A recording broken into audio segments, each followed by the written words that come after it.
নমস্কার, আমি পূজা। আমার চ্যানেলে আপনাদের সবাইকে স্বাগত।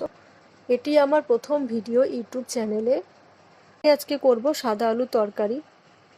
প্রথমে একটি কড়াইতে কিছুটা পরিমাণে জিরে আর ধনে আমরা ভেজে নেব।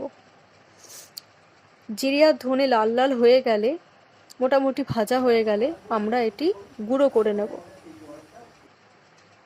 তারপর একটি কড়াইতে আমরা পরিমাণ মতো তেল দিয়ে তাতে পাঁচফোড়ন দেব। পাঁচফোড়ন মোটামুটি ভাজা হয়ে গেলে আমরা টুকরো করা আলুগুলো দিয়ে দেব। তারপর পরিমাণ মতো নুন, হলুদ দিয়ে নাড়াচাড়া করে আলুগুলোকে হালকা করে ভেজে নেব। আলুগুলো ভাজা হয়ে গেলে এতে পরিমাণ মতো জল দিয়ে দিতে হবে। তারপর কয়েকটি টুকরো করা কাঁচা লঙ্কা দিয়ে দেব। দেওয়ার পরে আমরা কিছুক্ষণের জন্য আলু সেদ্ধ বসিয়ে দেব।